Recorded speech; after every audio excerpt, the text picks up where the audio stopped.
OBC নিয়ে একটি বড় আপডেট রয়েছে। কিছুদিন আগে রাজ্য সরকার একটি নতুন ওবিসি লিস্ট পাবলিশ করেছে, যেখানে কোনো কোনো সম্প্রদায় চলে গেছে ওবিসি এ থেকে ওবিসি বি তে, আবার কোনো কোনো সম্প্রদায় চলে এসেছে ওবিসি বি থেকে ওবিসি এ তে। এবার যার ফলে তাদের সার্টিফিকেটগুলোতে একটুখানি মিসম্যাচ চলে আসছে এবং বিভিন্ন চাকরির পরীক্ষা খুব সামনেই রয়েছে। এই লিস্টটি যদি কার্যকরী হয় সেক্ষেত্রে আপনাদের অবশ্যই সার্টিফিকেটটি চেঞ্জ করে নেওয়া দরকার। তবে সার্টিফিকেটটি যখন আপনারা চেঞ্জ করবেন তার আগে সার্টিফিকেটের একটি কালার জেরক্স কপি আগে নিজেদের কাছে রেখে দেবেন, কারণ ওই সার্টিফিকেটটি জমা দিলে তবেই কিন্তু আপনারা নতুন সার্টিফিকেট পাবেন। ডেসক্রিপশনে এর লিঙ্কটি দিয়ে রেখেছি, আপনারা এই ওয়েবসাইটের লিঙ্কে ক্লিক করে এই ওয়েবসাইটে চলে আসবেন। যদিও কাস্ট সার্টিফিকেটের যে অফিসিয়াল ওয়েবসাইট আছে সেখানে, তবে এই মুহূর্তে আপনারা অ্যাপ্লাই করতে যাবেন না, শুধুমাত্র আপনাদের প্রসেসটি বলে রাখছি।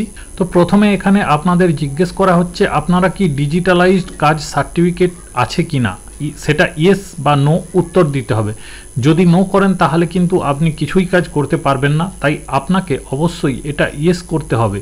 তারপর এখানে আপনার সার্টিফিকেট নাম্বার, ডেট অফ বার্থটা পুট করে ভেরিফাই করতে হবে। এখানে অবশ্য যাদের ম্যানুয়াল সার্টিফিকেট আছে তাদের কিন্তু এই কাজটি করা যাবে না, যাদের ডিজিটালাইজড সার্টিফিকেট রয়েছে তারাই কিন্তু এই কাজটি করতে পারবেন। এখানে যে প্রসেসটি দেখানো হচ্ছে সেটা শুধুমাত্র ক্যাটাগরি চেঞ্জের প্রসেস, মানে ওবিসি এ থেকে বি কিংবা ওবিসি বি থেকে এ নতুন করে কিন্তু সার্টিফিকেট আবেদনের এটা প্রসেস নয়। আমি এখানে একটি certificate number, date of birth put করে দিয়ে ভেরিফিকেশন অপশানে ক্লিক করছি। ভেরিফাই করার সঙ্গে সঙ্গে ওই ক্যান্ডিডেটের নাম, বাবার নাম, ফোন নাম্বার, ঠিকানা এগুলো অটোমেটিক সব কিছু ফিল হয়ে চলে এলো। এবার এখানে পুট করতে হবে ক্যান্ডিডেটের এপিক নাম্বার, আধার নাম্বার অথবা খাদ্যসাথী নাম্বার, যে কোনো তিনটের মধ্যে যে কোনো একটি। এখানে দেখুন বলা হয়েছে অ্যাটলিস্ট ওয়ান। আধার নাম্বারটি এখানে পুট করে দেবেন। ডেট অফ বার্থও এখানে অটোমেটিক ফিল হয়ে চলে আসবে। আর ডেট অফ বার্থটা এখানে যেমন আগেকার ফর্ম ফিল আপ করতে হতো সেটা এখানে ফিল করতে হবে। তারপর এখান থেকে রিলিজিয়ান আর জেন্ডারটা সিলেক্ট করতে হবে। আর এখানে শুধু দুটো ডকুমেন্টস আপলোড করতে হবে, একটা হচ্ছে ফটোগ্রাফ আর একটা হচ্ছে ক্যান্ডিডেটের ইনকাম সার্টিফিকেট। এসির আরেকটু নিচের দিকে এলে ক্যান্ডিডেটের বাবার সোর্স অফ ইনকাম কিভাবে হচ্ছে সেটাও এখানে দিতে হবে। যদি তার বাবা এই সমস্ত কোনো পোস্টে কাজ করে থাকেন সেক্ষেত্রে সেটা সিলেক্ট করবেন, যদি কিছু না করে থাকেন সেক্ষেত্রে এটা নান করে দেবেন।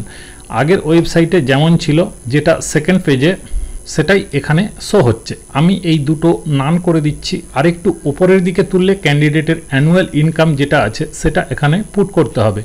বাদবাকি কোনো অপশানে হাত দেওয়ার দরকার নেই। তারপর সরাসরি সাবমিট করবেন। সাবমিট করার পর আপনাদের সামনে একটি অ্যাকনোলেজমেন্ট নাম্বার জেনারেট হয়ে চলে আসবে, ঠিক যেমন আগেকার কাজ সার্টিফিকেটে জেনারেট হয়ে চলে আসতো। সেই কপিটা নিয়ে আপনাকে এসডিও অফিসে চলে যেতে হবে, অথবা যদি বিডিও অফিস থেকে কাজ হয় সেটাও কিন্তু হতে পারে। কিন্তু যেহেতু আপনাদের অলরেডি সার্টিফিকেট ইস্যু করা আছে, এই কাজটা এসডিও অফিস থেকেই হবে। সেখান থেকেই কিন্তু আপনাদের নতুন সার্টিফিকেট ইস্যু করা হবে। তবে কতদিন সময় লাগবে বা নেক্সট প্রসেস কি আছে বা অন্য কোনো সাপোর্টিং ডকুমেন্টস আপলোড করতে হবে কিনা সেটা কিন্তু এখনো পর্যন্ত জানা যাচ্ছে না। তবে আপনাদের বারবার বলছি, এই মুহূর্তে কিন্তু এই প্রসেস করতে যাবেন না। হাইকোর্ট থেকে যদি আবার স্থগিতাদেশ দিয়ে দেয় তাহলেও কিন্তু আবার ওবিসি এ বি এই জিনিসগুলো চেঞ্জ হতে পারে। তাই এই মুহূর্তে শুধুমাত্র প্রসেসটা আপনারা দেখে নিন। তবে অনুমান করা হচ্ছে স্থগিতাদেশ আসার সম্ভাবনাটাই বেশি। আপনারা শুধুমাত্র প্রসেসটা দেখে রাখুন। পরবর্তীকালে যখন সঠিক লিস্ট পাবলিশড হবে তখন কিন্তু এই পদ্ধতিতেই কাজটি হবে। আশা করি আজকের ভিডিওর মাধ্যমে আপনারা ওবিসি এ থেকে বি এবং ওবিসি বি থেকে এ কিভাবে ট্রান্সফার করবেন সেটা জানতে পারলেন এই ভিডিওর মাধ্যমে। যদি ভিডিও ভালো লেগে থাকে অবশ্যই একটি লাইক করবেন। ভিডিও দেখার জন্য অসংখ্য ধন্যবাদ। সবাই ভালো থাকবেন ও সুস্থ থাকবেন।